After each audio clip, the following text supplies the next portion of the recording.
দয়ার সাগর কত বিশাল। আয়াতগুলো পড়ছি কান দিয়ে নয়, কলিজায় মন দিয়ে শুনবেন। আউযু বিল্লাহি মিনাশ শাইতানির রাজীম। ওয়া রাহমাতি ওয়াসিআত কুল্লা শাই।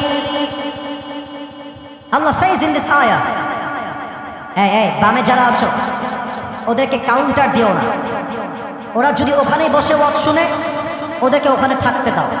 জোরাজুরি করে কাউকে বসানো যায় না। আমার কথা একটা, এই মাহফিলে কোনো যুবক যেন তার মনে কোনো আঘাত না পায়। যুবকদের মন ভাঙলে আমরা চুল পরিমাণ বরদাস্ত করতে পারবো না, ঠিক না বলেন? যে যেখানে আছো ওখানেই থাকো, আমার পক্ষ থেকে কোনো প্রেশার নেই। তবে বামে যারা আছো, এই যে বামে, তোমরা গল্প না করে এদিকে আসো, এদিকে কাছে আসো, কাছে আসো। কোনো গল্প করবো না তোমরা। Last warning for everyone, and volunteers should be active for everywhere. সব জায়গায় ভলান্টিয়ার থাকবে, যেন কোনো পিচ্চির আওয়াজ, যুবকের আওয়াজ আমাদের কানে না আসে।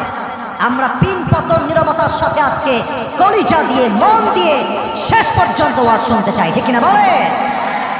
ওয়া রাহমাতি ওয়াসিআত কুল্লা শাই। Allah says in this ayah, my mercy encompasses all things in the world. আমার দয়া পুরো পৃথিবীকে ঘিরে আছে। পৃথিবীর এমন কোনো প্রান্ত নেই যে প্রান্তে আমি রবের দয়া ছড়িয়ে নেই। সুবহানাল্লাহ পড়বেন না আপনারা? আজকে কিন্তু অনেক বেশি সুবহানাল্লাহ পড়তে হবে ভাই। একবার সুবহানাল্লাহ পড়লে জান্নাতে একটা গাছের মালিক হয়ে যাবেন। সুবহানাল্লাহ পড়েন। একটা গাছের মালিক হয়ে গেলেন। আরেকবার পড়েন। যতবার বলবো সুবহানাল্লাহ, যতবার পড়বো আলহামদুলিল্লাহ, প্রত্যেকটা জিকিরে জিকিরে আমরা জান্নাতে এক বিশাল বড় প্রাসাদের মালিক হয়ে যাব। সুবহানাল্লাহ পড়েন সবাই। আমার রবের দয়া পৃথিবীর এমন কোথাও নেই যেখানে নেই। আর একটা আয়াত তেলাওয়াত করছি রবের দয়া বোঝাবার জন্য। قل يا عبادي الذين أسرفوا على أنفسهم لا تقنطوا من رحمة الله. Oh my prophet, tell your ummah,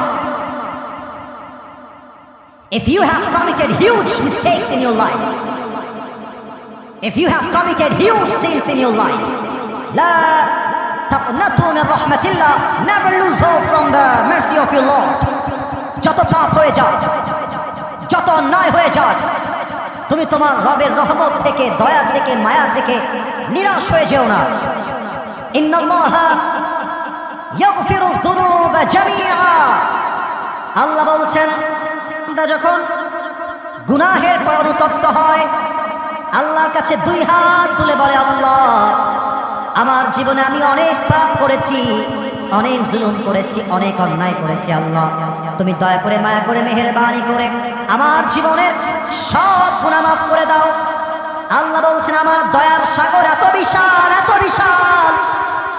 রাসূল বলেন, তওবাকারী বান্দার দুই চোখের পানি নাকের ডগার আসায় আগে আল্লাহ তার জীবনের সব গুনাহকে মাফ করে দেয়।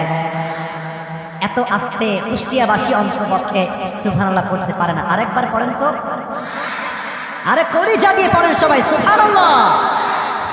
আমাদের সকলের জীবনে পাপ, গুনাহ, অন্যায় বলেন তো সবাই আছে না নাই? আমার পাপের খবর দুনিয়াবাসী না জানলেও কি হবে, আমার পাপের খবর জানে এক সত্তা, তিনি কে? পৃথিবী না জানুক আমি তো জানি, আমি কি পাপ করেছি হায়। আমার পাপের করলে বিচার, বাঁচার আমার নাই উপায়। দয়াময় প্রভু মাফ করো আমায়, মাফ করো আমায়। পড়েন সবাই আমিন। এবার আসুন আমরা জেনে নেই তওবা যে করে।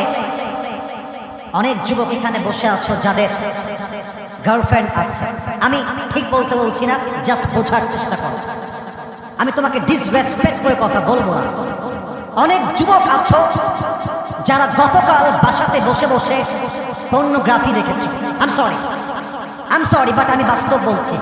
অনেক যুবক এই মাহফিলে আছো যারা এই সপ্তাহে তার গার্লফ্রেন্ড নিয়ে পার্কে ঘুরে আসছো। অনেক যুবক এখানে বসে আছো যার পকেট চেক করলে right now, at this moment, এখনই পকেট থেকে বিড়ির